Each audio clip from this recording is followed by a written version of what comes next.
तेरा वचन मेरे पाँवों के लिए दीपक है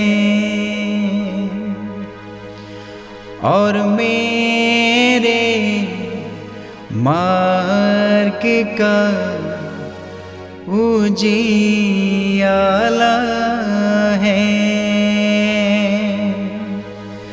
तेरा वचन मेरे पाँवों के लिए दीपक है। 17 मई पहला पाठ। पौलुस के साथी उसे आर्थेस ले चले और उसका ये संदेश लेकर लौटे कि जितनी जल्दी हो सके सिलास और तिमोथी मेरे पास चले आएं।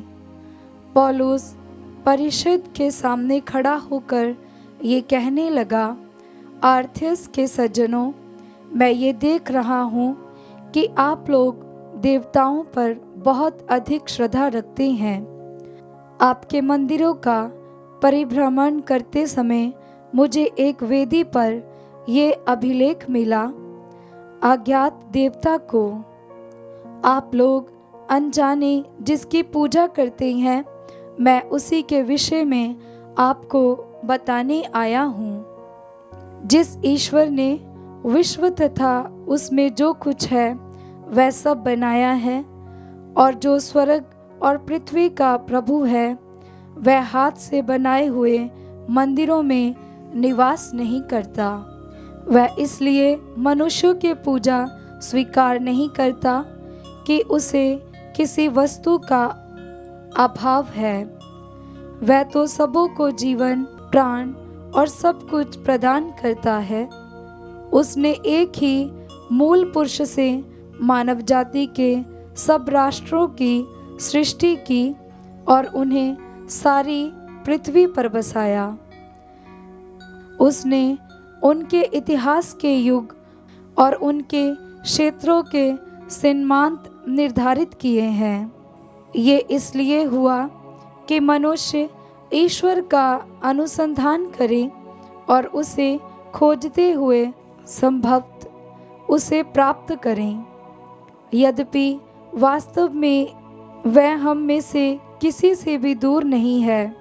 इसलिए उसी में हमारा जीवन, हमारी गति तथा हमारा अस्तित्व निहित है। जैसा कि आपके कुछ कवियों ने कहा है, हम भी तो उसके वंशज हैं। यदि हम ईश्वर के वंशज हैं तो हमें ये नहीं समझना चाहिए कि परमात्मा सोने, चांदी या पत्थर की मूर्ति से सादृश्य रखता है, जो मनुष्यों की कला तथा कल्पना की उपज है। ईश्वर ने अज्ञान के युगों का लेखा लेना नहीं चाहा, परंतु अब उसकी आज्ञा ये है कि सर्वत्र सभी मनुष्य पश्चाताप करें, क्योंकि उसने वह दिन निश्चित किया है जिसमें वह एक पूर्व निर्धारित व्यक्ति द्वारा समस्त संसार का न्यायपूर्वक विचार करेगा। ईश्वर ने उस व्यक्ति को मृतकों में से पुनर्जीवित कर सबों को अपने इस निश्चय का प्रमाण दिया है। मृतकों के पुनरुत्थान की चर्चा सुनते ही कुछ लोग उपहास करने लगे और कुछ लोगों ने ये कहा, इस विषय पर हम फिर कभी आपकी बात सुनेंगे। इसलिए पौलुस उन्हें छोड़कर चला गया।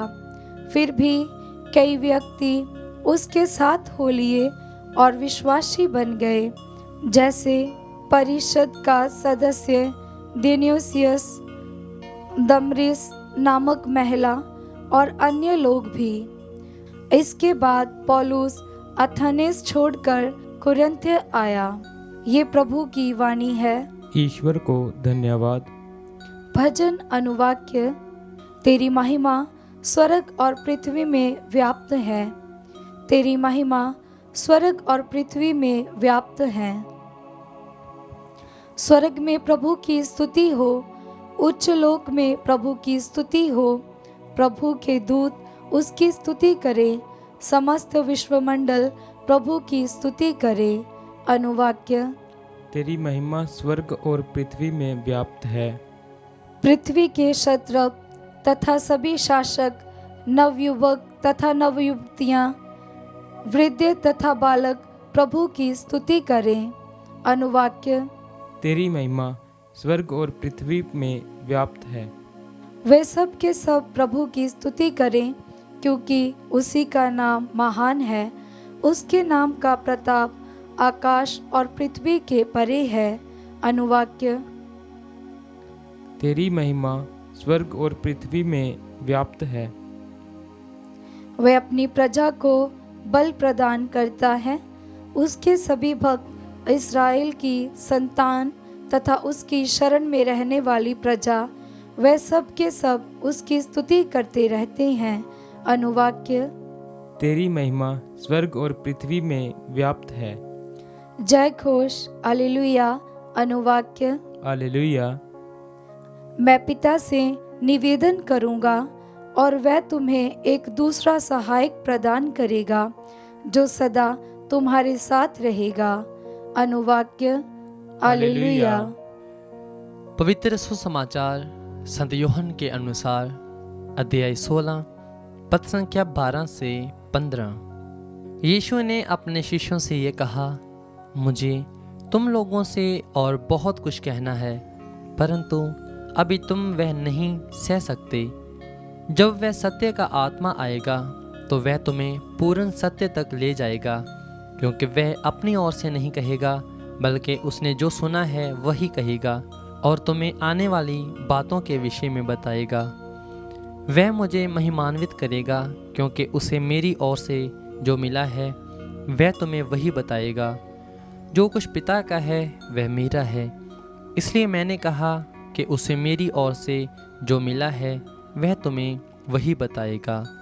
ये प्रभु का पवित्र सुसमाचार है। क्रिस्त की जय।